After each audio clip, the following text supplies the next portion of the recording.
Hello and welcome back to another book. Today we are Moonwalking with Einstein. This is a book on memory. It's titled Moonwalk with Einstein, The Art and Science of Remembering Everything by Joshua Foer. Now, I'm really interested in learning and in knowledge in general, and memory is one of the things that I really wanted to develop. Speed reading, memory technique, critical thinking, mind mapping, all these things are really important and essential for the process of learning. Nowadays, you cannot afford not to have skills, to have languages, to have knowledge, to have something tangible, something you can convert into asset.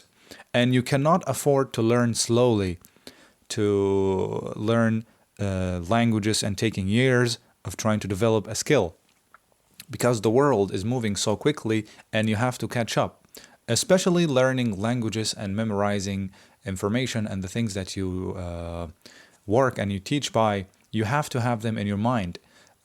If you are learning something, you go through 4-step process, right? The first step is introduction, where you are introduced to a new information. Then comprehension, where you understand this new information. Then memorization and explanation. Memorization is when this information is in your mind, when you have it. Explanation, when you can teach it to someone else or you can explain it in your own way. So introduction, explanation, memorization. Introduction, comprehension, memorization, and explanation. So the first 2 steps are introduction and comprehension, when you are introduced to a new subject and you understand it. But then you don't have the knowledge of this thing. You are just being introduced to it. You have the knowledge when you remember it and when you can express it to yourself or to someone else. So if you know something about math or about a theory, someone has introduced it to you, you don't own this information. You own it only when you memorize it, and only when you can express it and teach it in your own method. And this book is going to help you in the process of learning and remembering everything. The book starts with a story. Imagine if you came back, it's an imaginary story. Imagine if you came back in time and met Einstein, the smartest person who ever lived. And this guy was not known for having the best memory. But you and him were lost in a place and you could not go back. But then you recalled all the places that you've been through from your mind. And you were so impressive to the smartest man in the world. Now, how do you remember everything and every place you go through? Some people believe that memory is something you are born with, is a talent. Some people are just very good at memorizing things and memorizing places, having something called telegraphic memory, remembering places and so on. And that is not true. And this is one of the things, if you get from the book, if you only get this one thing, that would be enough. Which is, memory is not something you are born with. Memory is a muscle. There's no weak memory or a strong memory. It's a trained memory and untrained. So how do you strengthen this muscle? How do you become an expert at memorizing? Well, you got to know a couple of things. First, you have to have emotion. Emotion plus information equal memorization. If you learn something and it's meaningless to you, right? You are just watching videos and videos and videos and reading books and articles and posts on Facebook or whatever. Things pass through, all shallow, nothing deep, nothing has connection or emotion. So nothing sticks. This is one of the things you have to know about the illusion of learning. You think that you're learning because you're watching videos, maybe like a TED Talk or whatever, but you are not connected to what you learn. There's nothing emotional. So you have to have emotion to what you learn. You have to connect it to your life in order for you to have a better memory for the thing that you want to remember. So the first thing is emotion. Number 2 is speciality. So some people think you can memorize everything. You can read books and remember everything in the books, and you can watch videos and remember everything in the videos, and that's not true. If you are looking for a method to help you remembering everything, there are techniques that we are going to talk about. However, there is no superpower, and this is a very important lesson to learn about memory. Every technique you learn, every book, every trick, every application is going to help you improve your memory. There are no tricks. There are no alternatives for studying and memorizing and revising and doing that again and again and again and repeating. So these are techniques to help you improve your memory in general, but you have to specialize as well. You have to know that teachers, for example, English teachers remember all the information about grammar and about information in their language because that's their speciality. And everyone in any field remember because of their speciality. So if you want to have a better memory, you have to become a specialist in a specific field. So try to learn something and become an expert. All right? This is going to help you a lot as well. Another thing you have to know is, as we said, memory is like a muscle. So how do you strengthen a muscle? By training it. The only way for you to train your muscle every day is to memorize something new every day. For example, try to memorize 10 sentences of a new language, right? Every day you have to train your memory into memorizing it. And memorizing means by the end of the day, you should save these 10 sentences perfectly. You can tell them to someone, you can pronounce them, you can write them. You have to memorize something new every day. If you're not doing that and you say, well, my memory is not good, well, yes, of course it's not, because you are not training it. You are letting it deteriorate. So train your memory every day. Memorize something new, memorize verses from the Quran, memorize hadith, memorize a language, memorize something new every day so that your memory always in shape. That's another thing you have to know about memory. Now, let's get into the techniques on how to improve memory. The first technique is called reflection and taking notes. Anything you learn, any book you read, any seminar you attend, any video you watch, any course you take, after finishing this piece of information that you received, you have to reflect. You have to think for yourself and say, what did I learn from this? What did I take? What is the most important thing that I got from this book or this video, this seminar? You have to reflect. You have to think deeply. The problem with most people, most of us, we watch video and then we link it immediately to another video, and then we link and link and link many things. We don't let one thing sink in.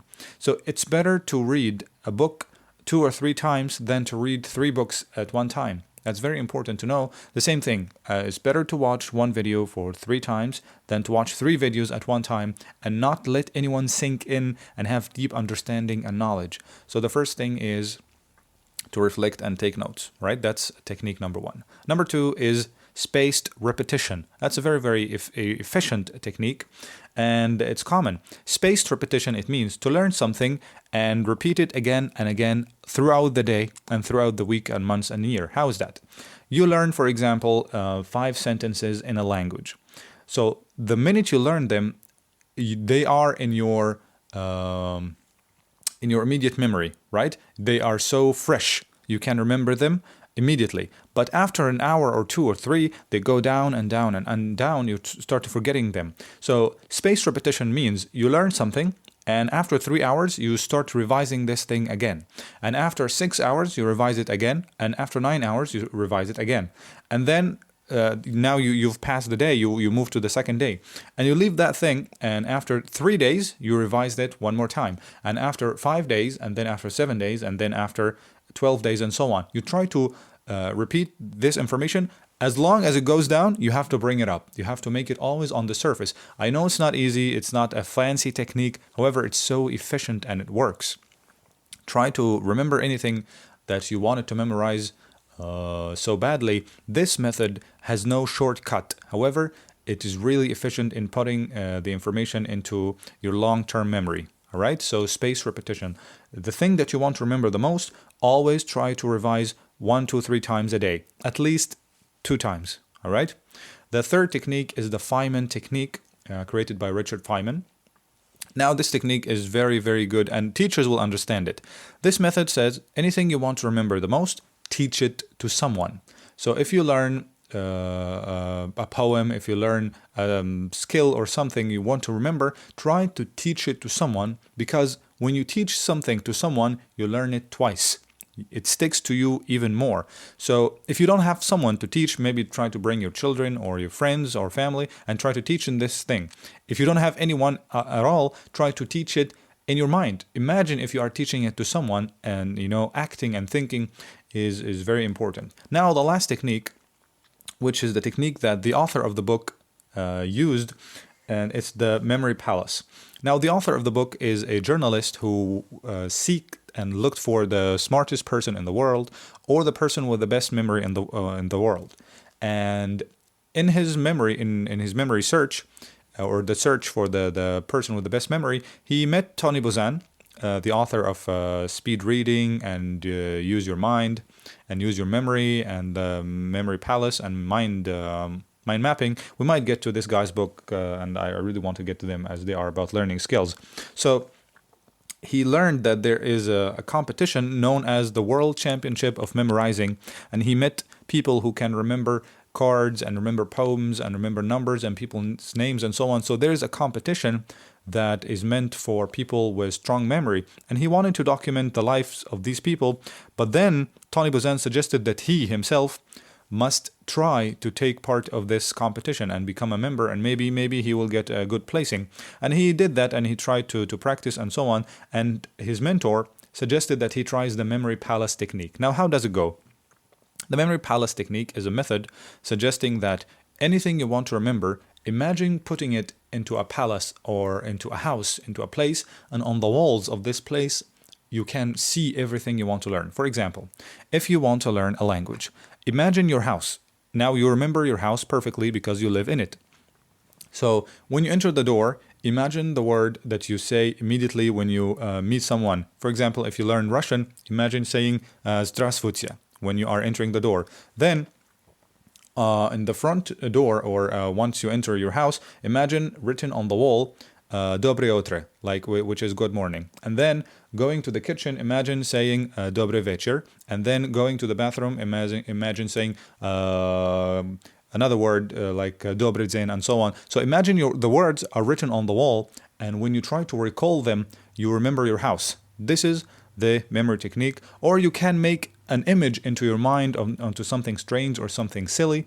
This method is really efficient into remembering everything. It needs practice, it takes time, it takes everyday practice, and it needs something tangible, something you really want to learn. You can apply one of these techniques or all of them, or a mixture of them. By the end of the book, you know that the author, who just wanted to document the lives of the people who were champions in memory, has actually entered the competition, and he won. He won the competition, and he became the world champion of memorization, which is the last thing that I want to get from this book. This is a normal person that practiced and trained his memory, and he became the world champion for memorization. He's just like us. He's just like us, but he was curious to learn. And that means if he can do it, if he can improve his memory and become a champion, we can all become champions, and we can learn. And I hope that you learned something from this book, as I learned. Thank you very much, and I will see you in the next time.